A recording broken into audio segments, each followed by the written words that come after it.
You ever heard the phrase comparison is the thief of joy? Yes. Okay. It's so easy right now, if you're a 21-year-old, to look at a Destiny or an Adam or anyone out here or anyone who has success and be like, well, it's not fair that they have all this. You can do it too. Straight up, you can do it. Destiny 12 years ago, I'm assuming, had 0 people following him on Twitch. My first time I did stand-up comedy, I had 3 people in the crowd. 2 of them were booing, and one of them was my fucking mom, and she was the one booing as well. So things are tough out there. But now we do live podcasts. We get, how many people are watching live right now, Nat? We have 6,500. We have 6,500 people watching live right now. Okay, by the time this thing's done, we'll have 100,000 views. But you gotta start somewhere, and comparing yourself to where people are at midway through the race is never a good look. Okay, so yeah, go ahead. How did you start your podcast?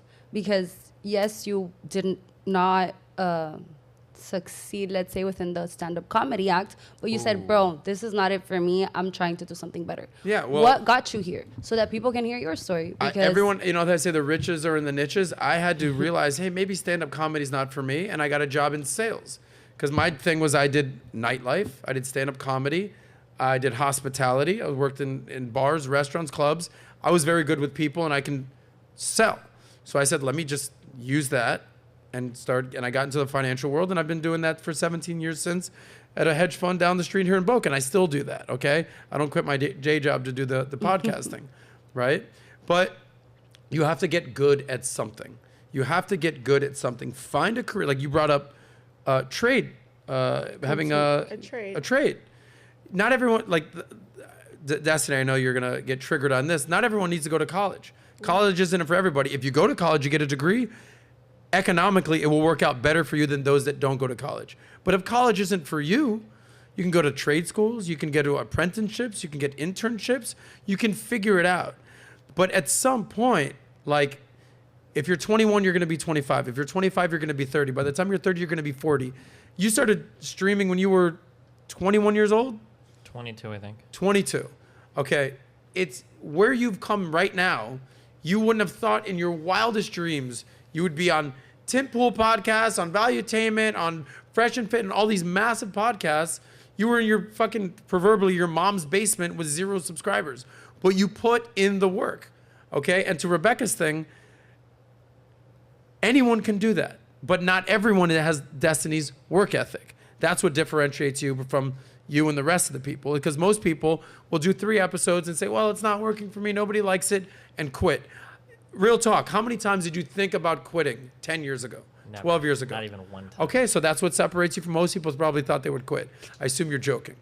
No, but I did a careful calculation before I started.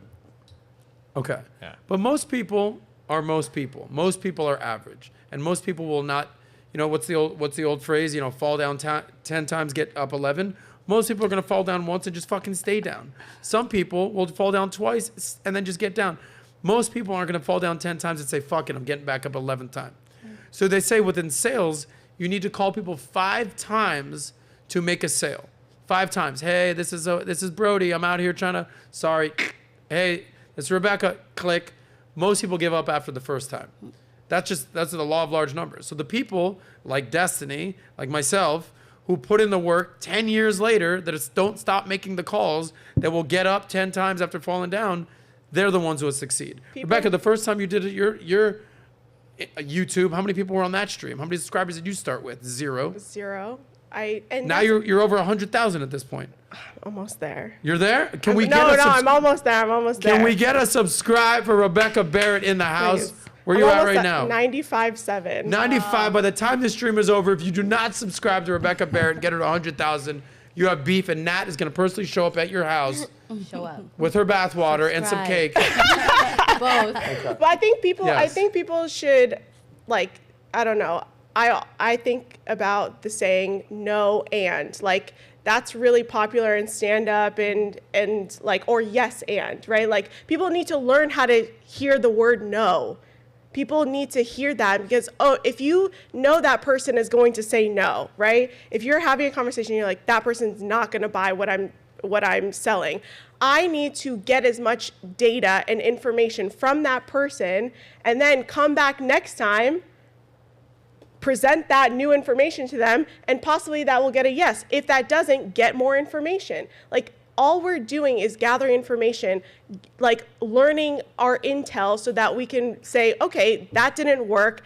Maybe I should listen to what people are saying. Let me apply that. Let me approach it like this and try. Like, you know, I don't know. I love that advice, and I'll tell you why. Because whether it's sending your resume out, whether it's applying for jobs, whether it's cold calling and doing sales, whether it's going up to women, if you knew that on the 50th approach you would get a yes, how hungry would you be for 49 no's? If you knew, like, if you could write the ending of the story, on the 50th call, you're going to get your first yes. Yeah. You're looking for no's. You're embracing the no's. One guy told me when he started doing cold calls, he said all he did was he had 2 jars, and everyone he called, he just put a marble in. Make a game out of it. And he just made a game. And he said, all right, every time I called this guy, hey, no, don't call. That's 1 marble. That's 1 marble. So he finished the jar. The jar started with 100 marbles. Then he put another jar. There was basically, by the time it ended, he had 100 jars, 100 marbles in this jar. He said he made 20 grand. That was his story. And I was like, I love that fucking story. Like the marble story. And he's like, yeah, because whether it's resumes, whether it's cold calls, whether it's approaching women, whatever it is, all is like, let me just get to the yes. And just, that's, now the guy's worth $1 gazillion. And but I will also say, if you're making like $60,000, $80,000, whatever, and you like that, you just go to work and have a 9-to-5 job, if that's the thing that's not bringing you joy and happiness, like, you need to figure that out. Like, you need to figure out what is going to bring you happiness. Like, what is that side thing that you're doing? Because I think that people making, you know, average money should be happy, like should maximize their other parts of their life so that they can be like, okay, well, I'm making $60,000, $80,000, which is great money in the world. Like, you go anywhere across the US and that's, your rent is paid, your car is paid, your electricity, like, you're fine, right? So figure out what you want to do. Maybe you have the time on the weekend to start a YouTube channel. Maybe you have time, or I don't know, learn a skill.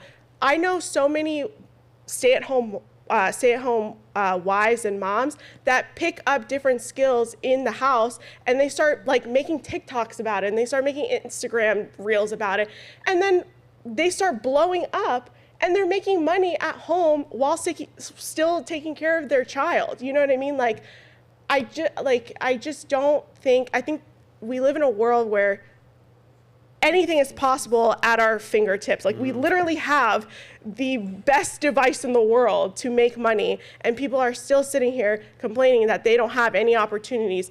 Your grandparents didn't have this device. Your great-grandparents didn't have this device. Your parents didn't have this device. And we're complaining that we don't have the ability to make money or have influence or anything. I call cap. Destiny, people in Cuba don't have that device. Wow. Sorry. Messing with you. It's I think just- what you're saying is that there's really 2 types of people. There's victims and then there's doers. The people who are doers, which I include you in, Destiny. Thanks. They're not going to just play this victim mentality, oh, woe is me, life sucks, glass half empty. And those people, even when they have a bad day, they'll still get back on their stream and keep going. Nat, you had something you wanted to say? Okay, you're just looking at me all happy out there. Brody, anything you want to weigh in on this? Just don't make bad decisions. Like, don't make stupid financial decisions. And if you are looking at people on TikTok all day, then you're chronically online, and that's why you're not happy, not because you're like, just. There it is. You just could have work, not live. set up the next story any better. Let's move on. So if you like that clip, click right here to watch another, or if you want to watch the entire Soscast, click right here.